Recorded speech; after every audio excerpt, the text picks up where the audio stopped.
নিরামিষ এই ঢ্যাঁড়সের রেসিপিটি ভাত রুটি সব কিছুর সাথেই কিন্তু অসাধারণ লাগবে। নমস্কার বন্ধুরা, বনুশ্রীস কিচেন অ্যান্ড ব্লগস থেকে সবাইকে স্বাগত জানাই। এই সময় কিন্তু খুবই ভেন্ডি পাওয়া যায়, আর ভেন্ডির নানান রকম রেসিপি আমরা তৈরি করে খেয়ে থাকি। এইভাবে আপনারা একদিন নিরামিষ ভেন্ডি রান্না করে দেখুন, একদিন খেলে কিন্তু বারবারই খেতে ইচ্ছে হবে, আর বাড়ির সকলে খুব পছন্দও করবে। তবে চলুন রেসিপিটি কিভাবে বানাই সেটাই দেখে নেওয়া যাক।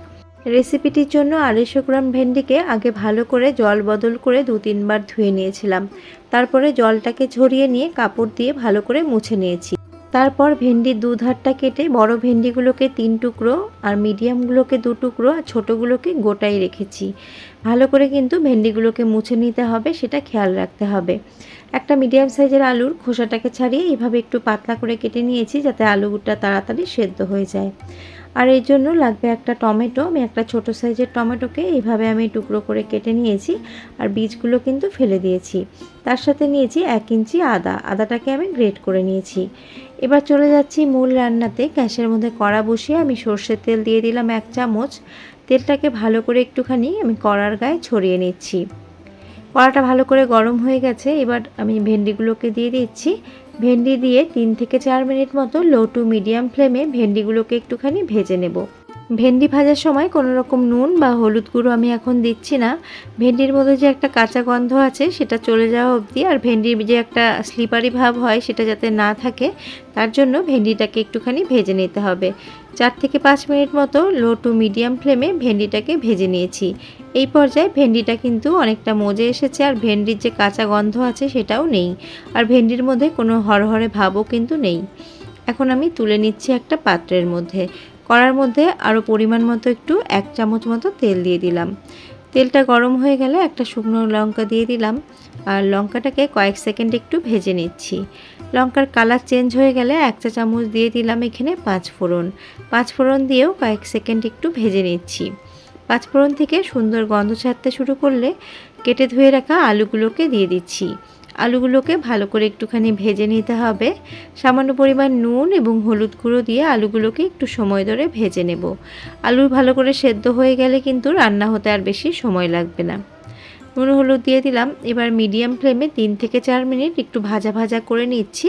তারপরে একদম লো ফ্লেমে আমি ঢাকা চাপা দিয়ে 2 থেকে 3 মিনিট মতো আমি রেখে রান্না করে নিলাম। ফিরে এলাম আরও 2 মিনিট পর, আর এই পর্যায়ে আলুটা কিন্তু অনেকটাই সেদ্ধ হয়ে গেছে। দেখেই বোঝা যাচ্ছে আলুটা অনেকটা ভাজাও হয়ে গেছে। এখন কেটে রাখা টমেটো কুচিগুলো দিয়ে দিচ্ছি। টমেটো দিয়ে সামান্য একটু নুন দিয়ে দিচ্ছি, যাতে টমেটোটা খুব তাড়াতাড়ি গলে যায়। ভালো করে একটু নাড়াচাড়া করে নিচ্ছি। টমেটো যাতে নরম হয়ে যায় তার জন্য আবারও একদম লো ফ্লেম করে 2 মিনিটের জন্য ঢাকা চাপা দিয়ে একটুখানি রান্না করে নিচ্ছি। বন্ধুরা, এইভাবে ঢাকা চাপা দিয়ে রান্না করলে রান্নার টেস্টও ভালো হয়, আর গ্যাসেরও কিন্তু অনেকটা সাশ্রয় হয়। ফিরে এলাম মিনিট 2 পর। এই পর্যায়ে টমেটো অনেকটাই নরম হয়ে গেছে, টমেটোর কাঁচা গন্ধটাও কিন্তু চলে গেছে, আর আলুও কিন্তু অনেকটা সেদ্ধ হয়ে গেছে। এখন আমি এর মধ্যে দিয়ে দিচ্ছি গ্রেট করা আদা। এখানে 1 ইঞ্চি আমি আদা দিয়ে দিলাম। আমি যতটা পরিমাণ সবজি রান্না করছি সেই হিসেবে সমস্ত মশলা এখানে দিয়ে দিলাম।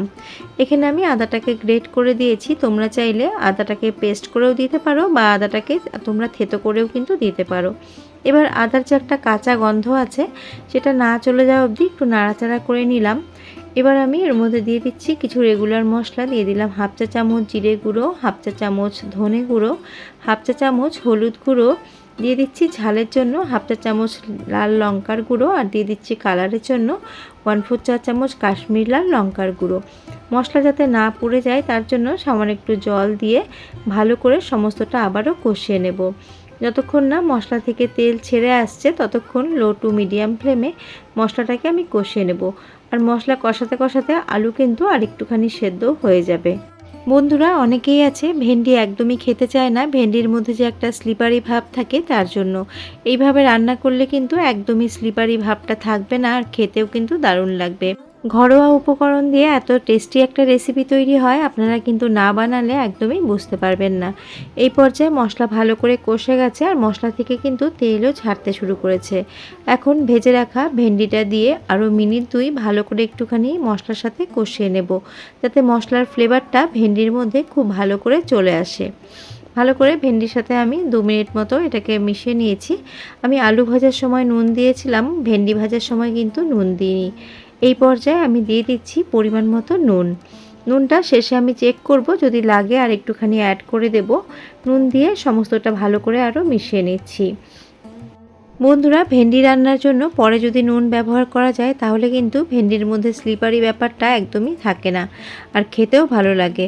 এবার এর মধ্যে আমি দিয়ে দিচ্ছি গ্রেভির জন্য জল। ঈষদুষ্ণ গরম জলের এখানে ব্যবহার করলাম। গ্রেভি তোমরা যদি বেশি খেতে চাও সেই জন্য কিন্তু বেশি পরিমাণে জল দেবে। আমি হালকা একটু গ্রেভি রাখবো, তার জন্য এর মধ্যে আমি 1.5 কাপ মতো জল দিয়ে দিচ্ছি। চায়ের কাপে 1.5 কাপ দিয়ে সমস্তটা ভালো করে মিশিয়ে নিচ্ছি। আর গ্যাসের ফ্লেমটাকে এখন হাই করে দিয়েছি যাতে গ্রেভিটা তাড়াতাড়ি ফুটে ওঠে। ব্যালেন্সের জন্য কয়েক দানা চিনি 1/4 চা চামচের মতোই দিয়ে দিলাম। আর এটাও অপশনাল, তোমরা যদি অপছন্দ করো চিনিটা তোমরা স্কিপ করতে পারো। দেখো এই পর্যায়ে গ্রেভিটা ভালো করে ফুটতে শুরু করেছে। এখন ঢাকা চাপা দিয়ে 3 থেকে 4 মিনিটের জন্য রান্না হতে রাখলাম। ফিরে এলাম মিনিট 4 পর। আর এখন ঢাকা খুলে আমি চেক করে নিচ্ছি আলু ভালো করে সেদ্ধ হয়েছে কিনা। আলু সেদ্ধ হলে ভেন্ডি তো সেদ্ধ হয়েই যাবে, ভেন্ডি একটু ভাজা রয়েছে। আর দেখো আলুটা কিন্তু সেদ্ধ হয়েছে, মনে হচ্ছে আর একটুখানি সেদ্ধ হলে ভালো হবে। তার জন্য নাড়াচাড়া করে আমি আবারও কিন্তু 2 মিনিটের জন্যই ঢেকে দেবো, তাহলে কিন্তু হয়ে যাবে। আর দেখো ভেন্ডি কিন্তু সেদ্ধ হয়ে গেছে। আবারও 2 মিনিটের জন্য আমি লো ফ্লেমে একদম ঢেকে দিয়েছিলাম। আর এই পর্যায়ে দেখো গ্রেভিটা অনেকটাই টেনে এসেছে। আর এই পর্যায়ে আমি একটু আলুটা আবারও দেখিয়ে দিচ্ছি।